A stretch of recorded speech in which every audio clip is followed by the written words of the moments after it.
Ladies and gentlemen, welcome back to the analysis of YOLENO TV. I hope you well from wherever you're watching this channel. Now, we all remember the struggles of political activist MORARA KEBASO, how he used to expose projects. He exposed projects which William RUTO launched and relaunched, funded and refunded. He exposed projects which also Rigathi Gachagua was involved in. So never at one particular time would someone imagine that MORARA KEBASO and Rigathi Gachagua would be on the same page for the 2027 talks. Now guess what? MORARA KEBASO has surfaced with a message, tweet, and shared a photo of his meeting with Rigathi Gachagua.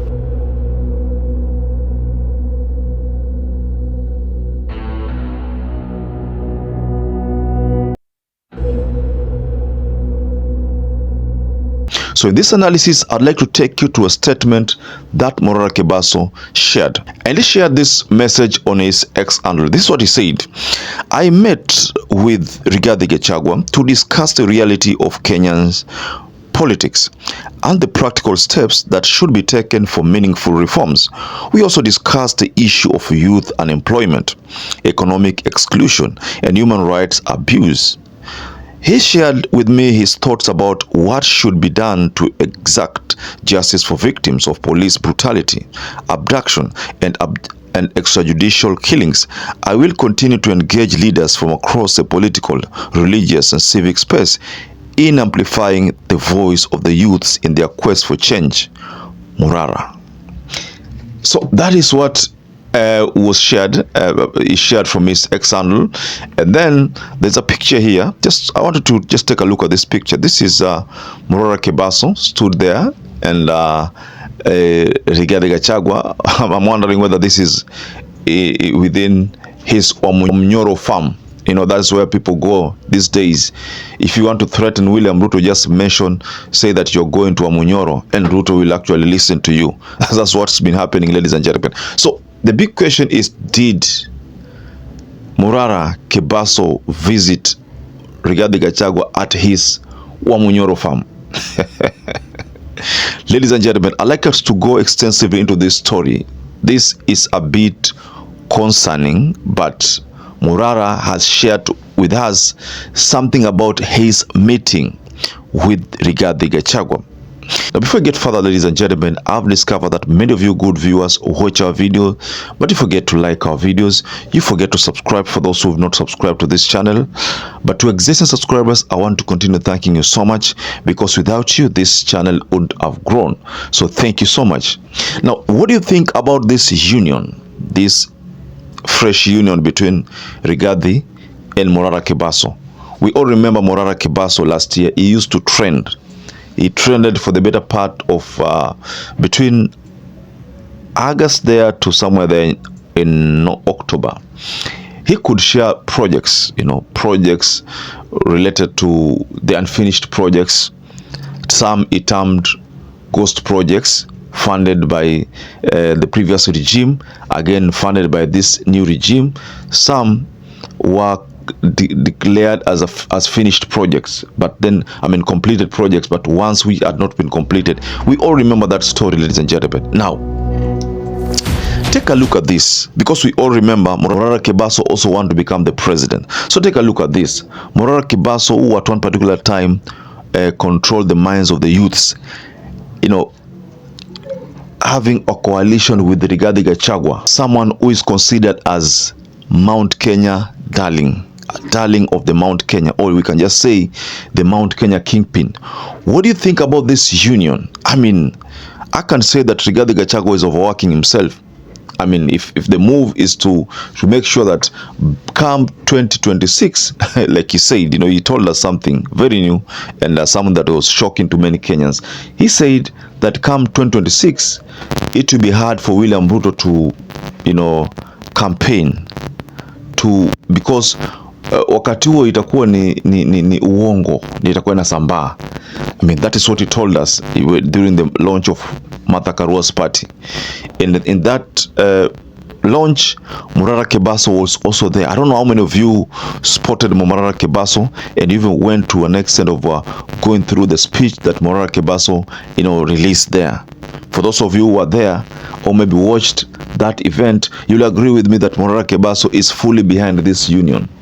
I mean, he is totally in support of Rigathi and the team. We do not take it for granted that you've given your heart towards the liberation of Kenya.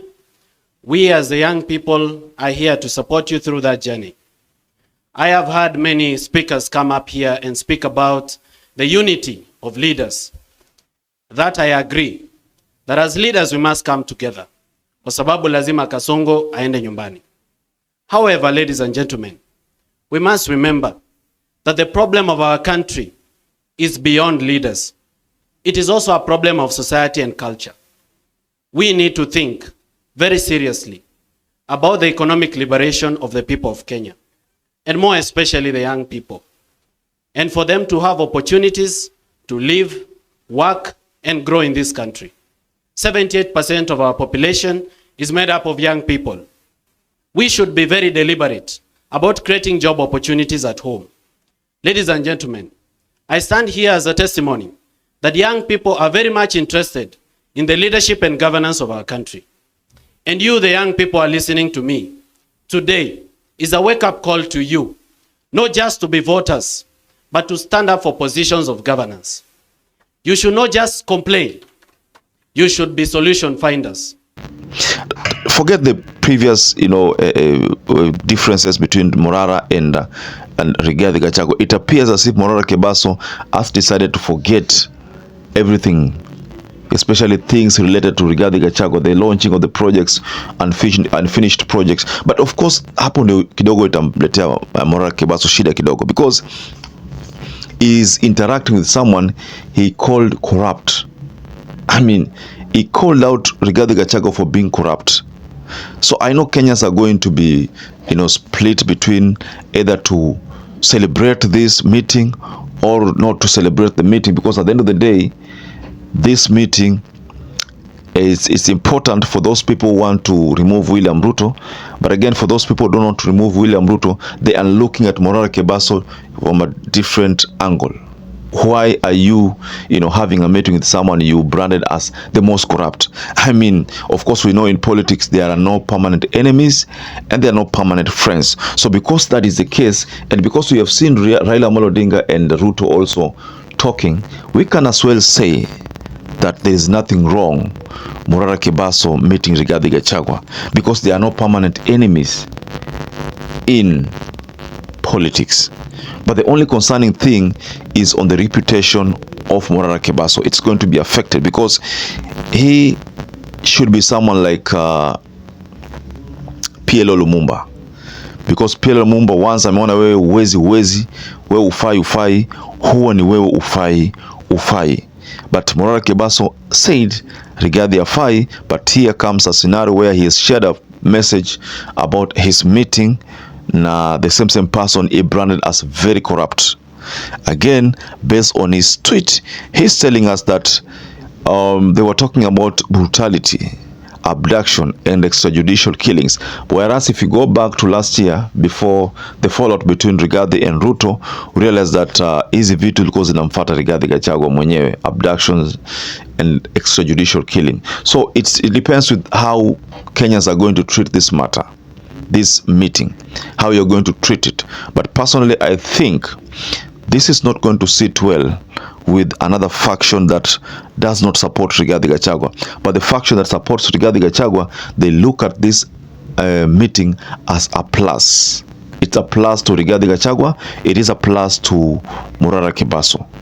Either way, it is a plus to the faction that want to remove William Ruto from power. So, ladies and gentlemen, based on your own analysis, what do you think about this meeting? Is it going to add value? Is it going to add value and pose a huge threat to William Ruto? Just go below in the comment section and tell us about your take on this. So perhaps if you're watching this video and you've not subscribed, take 1 second and subscribe, like this video. Until you catch up again, stay safe and stay blessed.